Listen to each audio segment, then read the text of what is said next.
They only come when they sense your light. Not to admire it, no, never that, but to feed from it, to twist it, to test it, to see if they can dim it, without you even noticing. Toxic people don't walk in wearing masks.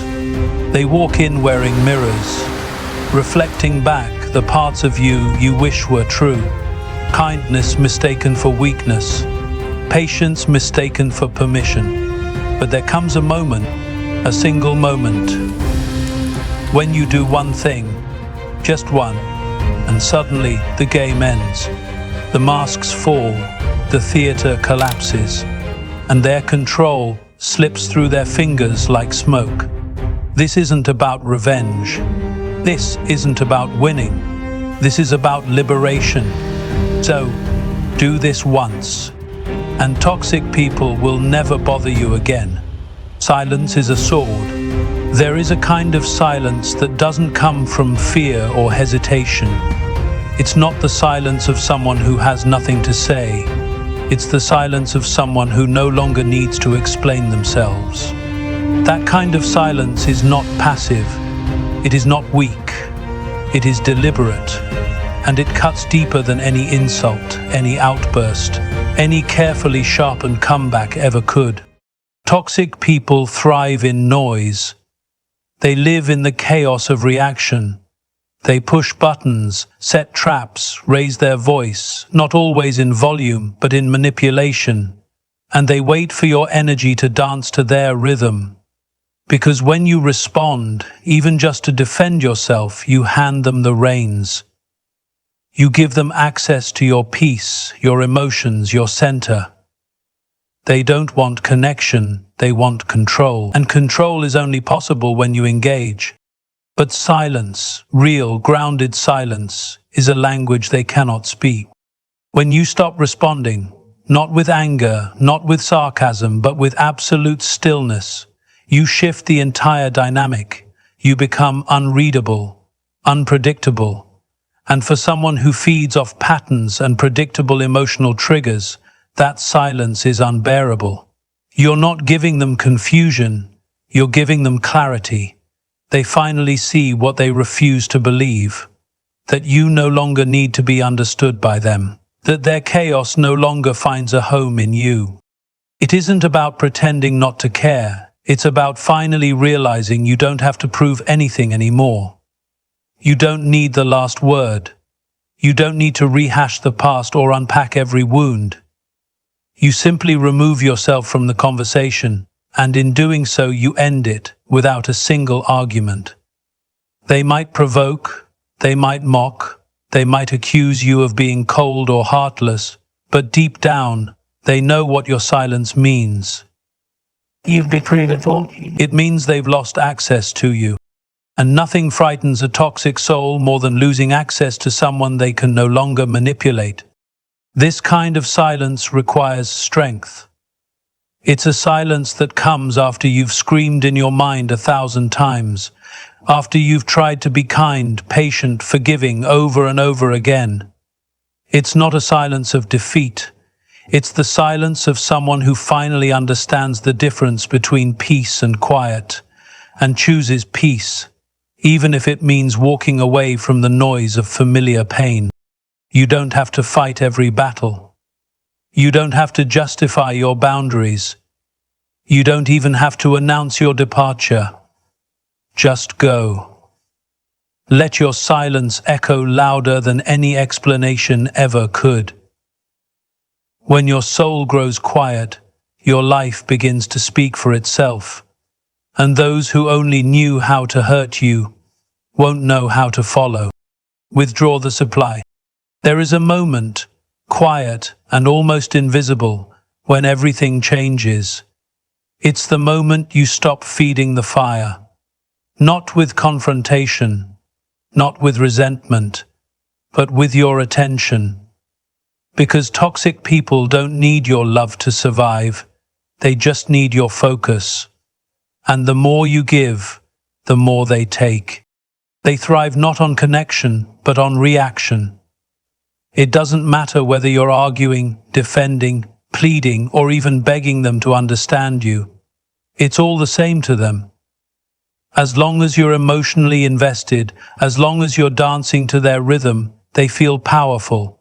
You could scream your truth with trembling hands and tears in your eyes, but to them, it's just fuel. It's confirmation that they still hold space in your mind, that they still matter enough to affect your state of being. But what happens when you stop showing up for their performance? What happens when you no longer respond to their games, their guilt trips, their carefully planted provocations? You remove the reward. You take back your energy. You deny them the one thing they can't generate on their own: emotional control. And when that happens, the entire system collapses. They might lash out at first. They might intensify the manipulation, twist the narrative, try to make you feel guilty for pulling away, but that's only because they sense the shift and they're desperate to pull you back into the storm. You must understand, it's not cruelty to stop explaining yourself. It's not heartless to walk away without a dramatic exit. It's not betrayal to stop giving chances to someone who only uses them to hurt you more creatively. This is not abandonment. It's self-preservation. And more than that, it's an act of self-respect. When you withdraw the supply, you are not punishing them. You are protecting yourself. People often think setting boundaries is about telling someone what they can and cannot do. But the deepest, most permanent boundaries are wordless. They are decisions. Quiet, resolute choices made in private and upheld with consistency. You don't have to announce them. You just stop engaging. You stop attending the arguments. You stop investing in the illusion that if you just say it right, they'll finally hear you, because they won't. They don't want to. Once you stop providing them with the very thing they feed on, your emotional energy, they wither. Not all at once, but slowly. You'll see it in the way they try to bait you, how the silence begins to bother them more than any words ever did. You'll notice how powerless they become when you no longer flinch, react, or explain. It's not about revenge. It's about freedom. You're not taking something away from them. You're simply reclaiming what's always been yours: your energy, your peace, your power.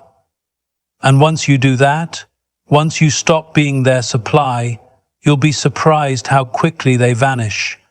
Because without your energy to feed on, they have no reason to stay.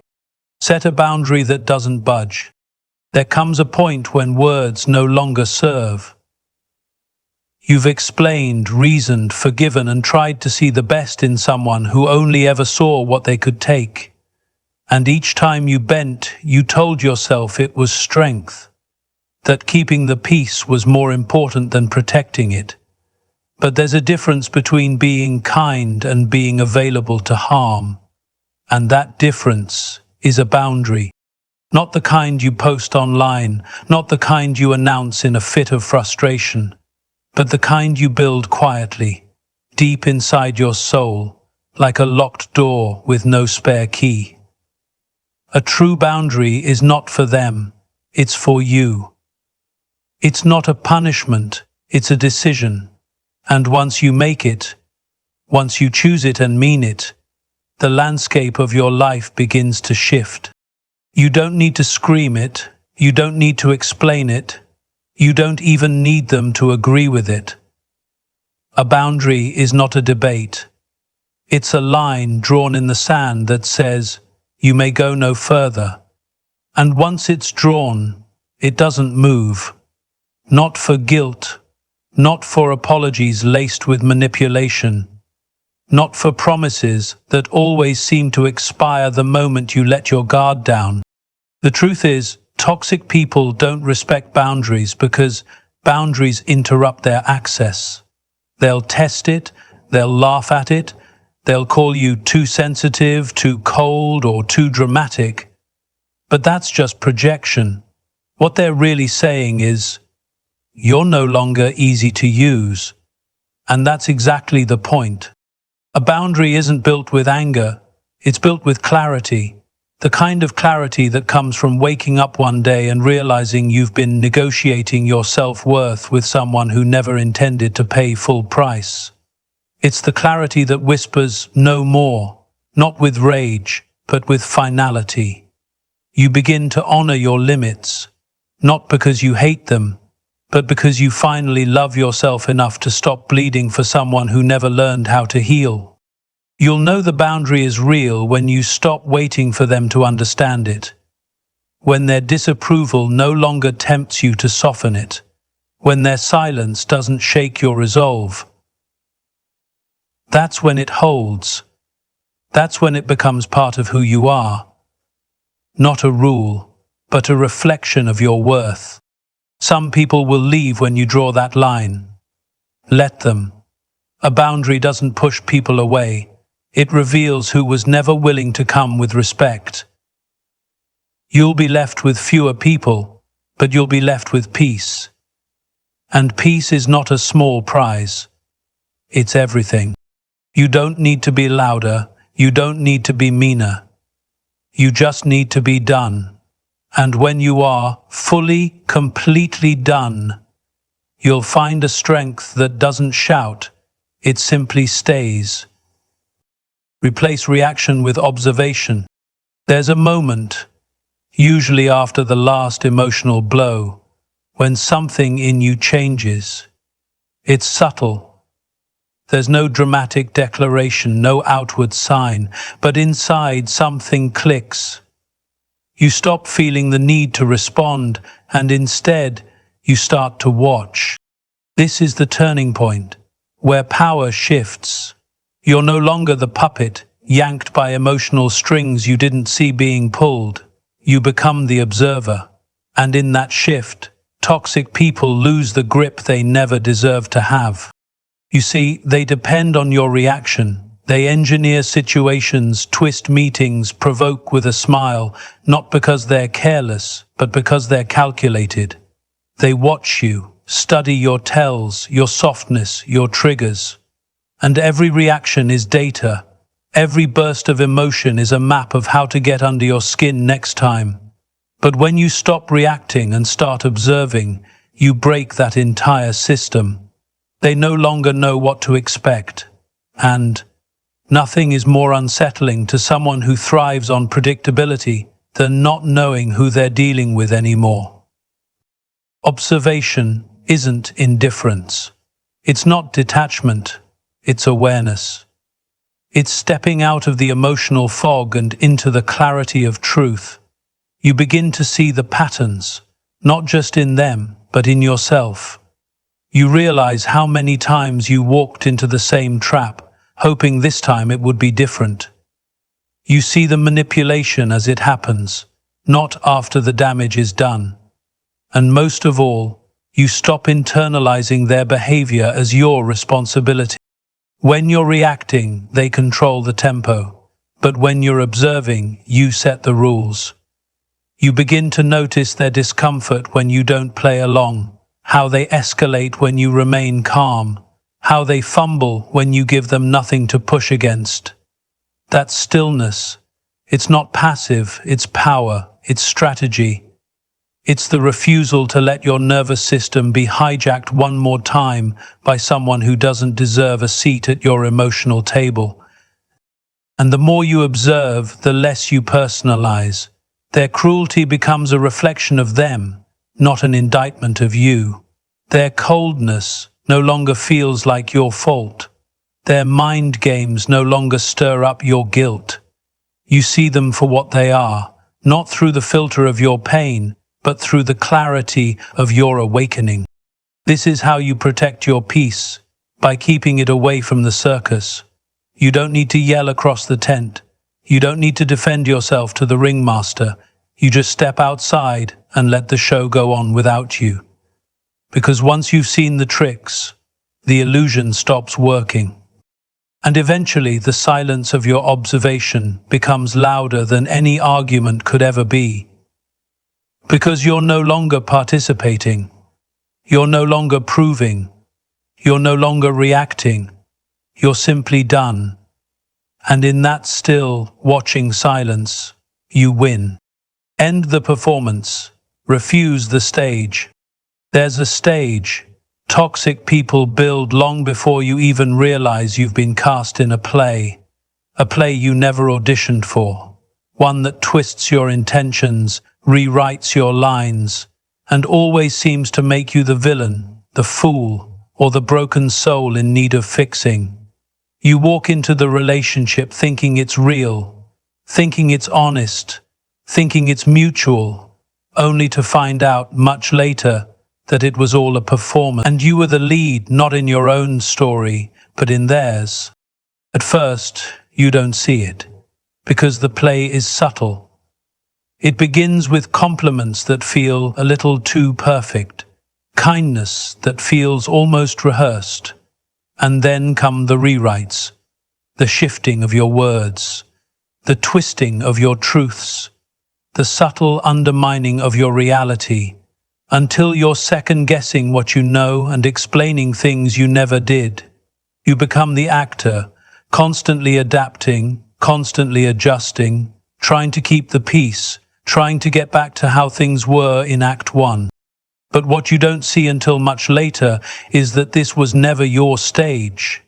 This was their set, their lighting, their script, and you were simply the character they used to validate their power. And here's the turning point, the liberation. You don't need to destroy the stage. You don't need to burn the curtains or fight for the spotlight. You simply need to stop performing. You need to walk off. Quietly. Deliberately. Without apology, without grand exits, without one last monologue to prove your pain. Because the performance only continues if you stay in the role. And toxic people, they only know how to engage with the character they've created, not the real you. The real you is inconvenient. The real you sets boundaries. The real you remembers. The real you doesn't respond on cue. So they try to direct your every move, mold your responses, pull emotional strings until you're dancing for validation and clapping for scraps of approval that never feel quite whole. But once you see the script for what it is, you stop playing along. You stop defending yourself in scenes that were never fair. You stop reacting to lines written to provoke. You realize that healing doesn't happen on their stage. It happens when you leave it. When you walk into the quiet backstage of your own truth and begin rewriting your life without an audience. There's a kind of peace that settles in your bones when you stop needing to be understood by people committed to misunderstanding you. You stop sending messages they'll never hear. You stop breaking yourself into fragments just to fit the role they've assigned you. And in doing so, you take back what was always yours. Your voice, your story, your power. Don't expect applause when you leave. Don't wait for them to follow. If anything, they'll try to lure you back, with guilt, with nostalgia, with empty words dressed up as insight. They'll try to convince you that you misunderstood the script, that you were too emotional, too dramatic, too difficult. But this isn't your cue to return. It's your proof that walking away was the right choice. Because the moment you step off that stage, and I mean truly step off, everything changes. You no longer need to justify why you left. You no longer explain why you stopped replying. You no longer rehearse answers to questions that will never be asked with sincerity. You live, you breathe, and most importantly, you choose your own stage, one built on authenticity, on peace, on boundaries, a life not lived for performance, but for presence, where you no longer play a part to be loved. You are loved for who you are, even in silence, even in stillness. That's the part toxic people will never understand. They need the performance to feel alive. But you found something greater. You found a life outside the theater, a life where the only audience that matters is the quiet voice inside you that says, "You did the right thing. You saved yourself." And here's what they won't tell you, what they can't admit. Once you leave, they feel it. Not immediately, not obviously, but they feel it, because they depended on your role, your reactions, your forgiveness, your constant return. And when you stop playing your part, the play begins to fall apart. The spotlight dims, the drama fades, and they are left with nothing but silence. But that silence is your victory. It is the loudest, most permanent kind of closure. Not the kind you beg for, the kind you create. So don't wait for permission. Don't wait for the final scene to resolve itself. This isn't their story. It never was. It's yours. And you get to decide when it ends. Step off the stage. Let the curtain fall. Not in anger, not in bitterness, but in freedom.